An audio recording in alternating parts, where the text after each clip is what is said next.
Okay, so hi everyone. Welcome back to Read Me Titi bedtime series. I hope you all are ready for another bedtime story. So kids, you need to tune in because let's see what Chee Chee does tonight in this new chapter. So my name is Nicola and I will pass you on to Bavita, who's the other reader tonight with.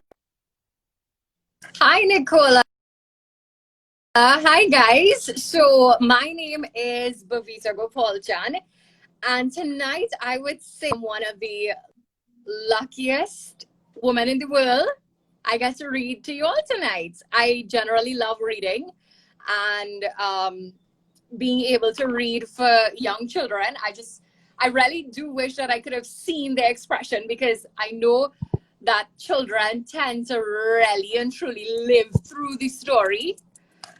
But you know what? Feel free to let your mummies and daddies, or even you, leave your comments and tell us what you're thinking about Chee Chee and the other characters in this book.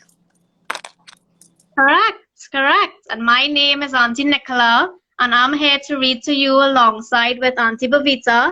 And we do want you to interact. So we do want you to be excited behind the screen and tell us what you want to hear, and jump up when you're ready to jump. So we want you to be interactive and have fun before you go to sleep.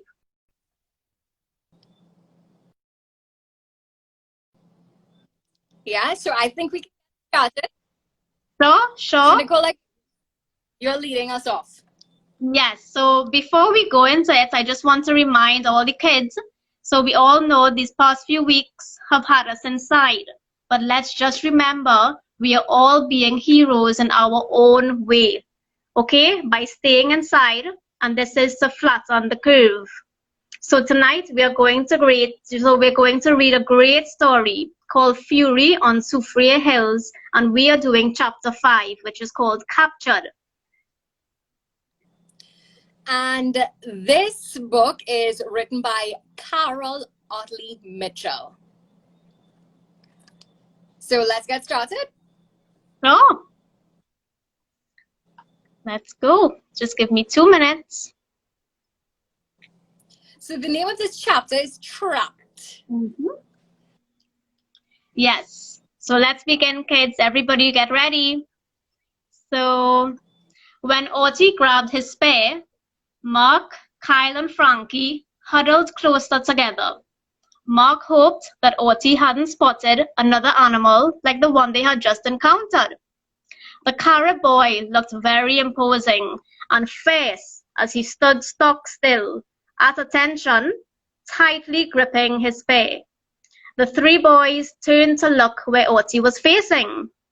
They saw a small creature walking towards them, its tail high in the air. Chee Chee! Mark cried. He jumped to his feet and ran forward. Kyle rose as well, but Archie stepped towards him and put a hand on his shoulder to stop him. No, Kyle shouted. Friend! Mark turned to see that Archie had his spear raised over his shoulder and was preparing to throw it just like before. He gathered Chee Chee into his arms and hugged his monkey, burying his face in the soft fur on the monkey's back. Now I know we'll be okay, he whispered to Chee Chee. Still holding Chee Chee, Mark ran back to where Kyle and Archie were standing. Archie still looked unsure about what the monkey and remained ready to use the spear. Friend, Kyle repeated, and he reached out to stroke Chee Chee's back. Good to see you, boy. Friend, Archie repeated. All right, so Kyle nodded vigorously to make sure that Archie understood that Chee Chee wasn't a threat.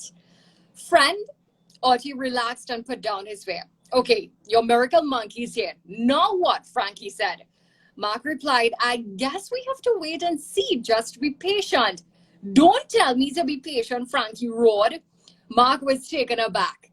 Frankie's face had turned a brownish red color like a ripe mango, and he looked very angry at Mark's innocent statement.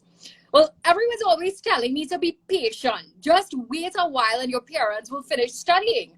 Be patient and you can go back home. Be patient. Be patient. I'm sick of being patient. And I would really like to hear from the children, how often they hear to be patient. Correct. And I mean, anybody hearing those words, be patient, it could be a little off-putting at first, but patience is key. Always remember that, okay? Well, Kyle tried to calm Frankie down. Hey, it'll be okay. At least you have your grandpa. Hear this. I hate my grandfather. The words hung in the air. Mark and Kyle were shocked at Frankie's harsh words. Even Audrey stared at Frankie and seemed to understand that a line had been crossed. That's a terrible thing had been said. Mark broke the silence. What an awful thing to say, he exclaimed. Your grandfather is always so good to everybody. When we first got to St. Kitts, he helped my dad settle in at work. That he's always saying how nice he is. He's always helping and meddling. If he hadn't said he would keep me, I would be in England with my parents. They wouldn't have had a choice. So this is interesting because I know for a lot of children, their grandparents seem to be their favorites among the family members. Yes, correct. Right? But you have to listen to everyone. You have to listen to everyone, especially at this time, right? Because we all have to remain heroes and superheroes in our own way by doing the right thing. And the right thing is to remain at home, right? Yes. So let's continue. So Frankie struggled to his feet and hobbled off in the direction of a wooden gate. Mark got up to try to stop Frankie, but Kyle stopped him. Let him go, he said. Maybe some time alone will help his attitude. He might be the reason we're here, though. What do you mean? Kyle asked. Well, in St. Kitts, we traveled into the past to help the British. And in Jamaica, we helped Captain Morgan. Mark reminded Kyle. Yeah, and in Trinidad, we stopped that boy from becoming a poacher. So you think that we're here to help someone? Who? Auntie? Kyle asked. No, I think it's Frankie, Mark said. So why did we have to come all the way into the 15th century to do this? I could have whacked him on the back of the head and set him straight back into the 21st century, Kyle suggested. I guess he's learning a lesson of some sort, Mark said. Wish I didn't have to be in the middle of his lesson, Kyle sulked. Well, if you think about it, you kind of jumped in, Mark said. Then he quickly added, but I'm glad you're here. We shouldn't just let him wander off, though. I doubt he'll go far, Kyle replied. Kyle was right, but not because Frankie didn't want to leave. As the boy approached the gate, it opened, and in walked about 30 men, talking and cheering loudly. Some of them were carrying long poles on their shoulders. Fish hung from each pole in large bunches. And kids, I'm sure when we drive around Trinidad or Tobago, you see this, right? You see men with fish on the road. All right, so others had paired up and were hauling canoes that looked like tree trunks, which had been hollowed out to make an area for sitting. Now, I think this is actually an interesting project for the kids and maybe the grandparents or even the parents, you know. Yes. Then, well, the men were back from their fishing. The village came alive as many women poured out of the huts to meet the men. The boys were very surprised. Apart from the woman and girl that they had seen earlier, there had been no sign of life in the village since they had arrived. And that is similar to what we would have experienced a couple of days ago, right? Everybody was on the inside. And everybody is still supposed to be on the inside unless it is really necessary.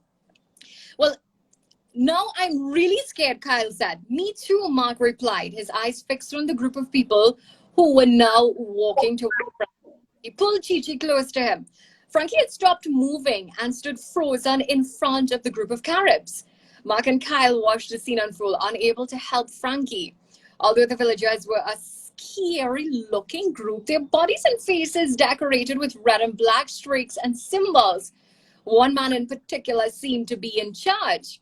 Well, he walked ahead of the others. His body was fully decorated, and he wore a large crescent-shaped pendant made from a reddish-brown metal on a string around his neck. When the men got within a few feet of Frankie, well, he finally got the nerve to move. He started backing away from them, but very slowly because he was walking backwards and because of his hurt leg. The man who led the group took a few steps forward and picked Frankie up by the back of his shirt. He held the boy in the air and looked into his face as if he was inspecting a strange insect. "Put me down! Help! Put me down!" Frankie screamed and kicked at the man as hard as he could. The chief ignored the wriggling and held Frankie up as if he was holding a cloth doll. "He must be the chief," Kyle whispered. "Yeah," Mark replied. "We've got to help Frankie."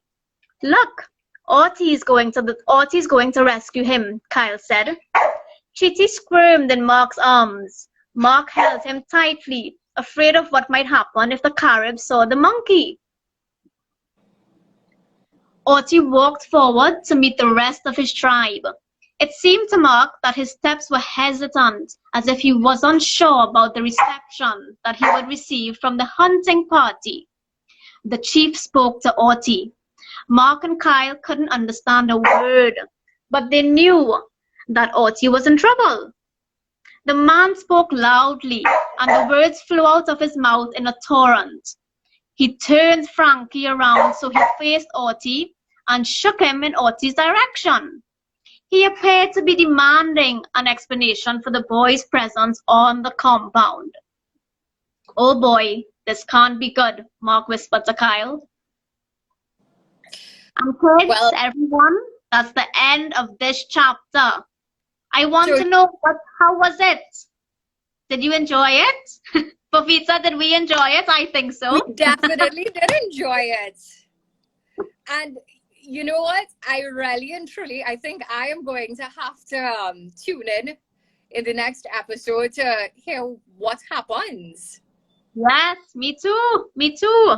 Who thinks Chee Chee is going to go somewhere else? Is Chee Chee going to get in trouble? Is Chee Chee going to save somebody else? What do you think? Who's your favorite? Is Chee Chee your favorite? Yes, tell us who's your favorite character. Yes, let us know. So kids, I hope you're enjoying this book.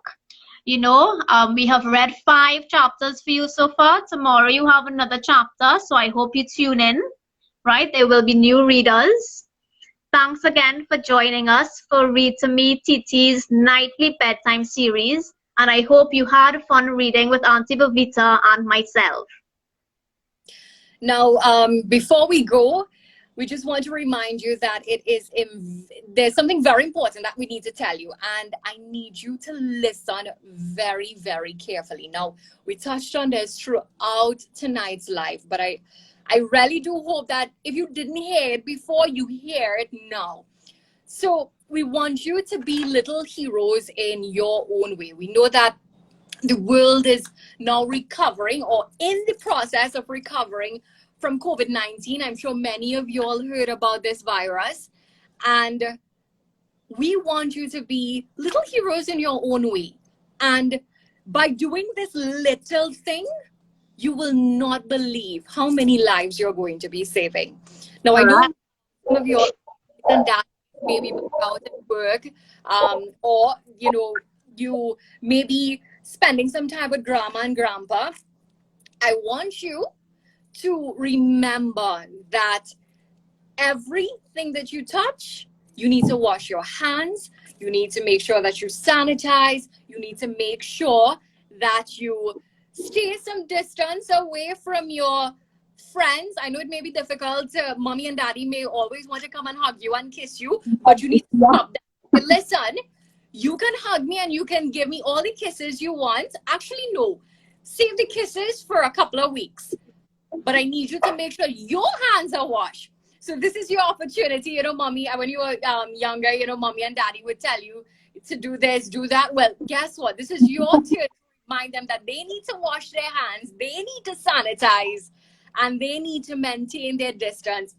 And in doing all of this, we are going to be saving so many lives. And before you know it, Trinidad and Tobago is going to be back to its active days. In time, Exactly. who knows, in time for your July, August vacation. Yes. And you may be able to venture out and, you know, play with your friends. But as Auntie Bavita said, we must do this, you know, to ensure that we can do that. You can go and play outside. You can go and run around with There everybody. is something, if you're going to play outside, you need to remember to wear your mask. Correct. That is Correct. so important. Who has masks? Who has masks? I want to see your hands go up. We want to know. Or did you make your own mask? Was that a That school is a fun project? project. If you have the time, try to make your own masks. Yes. But wear those ones on the outside. Let's use the proper mask for the inside. Sorry, use the proper mask for the outside. Correct. Correct. And remember, from our story, we learned about patience, right? Yes. So always have patience. We know sometimes that you're going to feel stressed out. You're going to feel like all I want to do is just go outside and play. And one day that's going to happen again. But you are superheroes, each and every one of you, because you are making Trinidad and Tobago a safer and better place. So thank you. And thank you to your mummies and your daddies and your grandparents and everyone who you know, because everyone is doing their best to get over what we know as COVID-19. Of course. And as I said, it must be fun to be able to tell mommy and daddy, listen, you need to wash your hands. Don't leave the house without your mask. You know, mommy and daddy would usually tell you, don't leave the house without your slippers. Well, this is your turn to be passing on the instructions. Correct. They're mommy and daddies for a little point in time right now. And don't forget to read, okay? I know many of you all have your little schedules in place because you're at home. But always remember that reading is so very important. Reading helps us to be more creative. And trust me, when you get to our ages, you're going to see how beneficial being creative is. Correct. And fun. All right. Well, this was so much fun. And remember to join the other readers tomorrow to find out more about this book. And as I said, I'm definitely going to be tuning in. I am definitely going to tune in as well. So thank you everyone once again for joining us, and we do hope you have a great night. Okay? Good night, good dreams. Good dreams. Bye.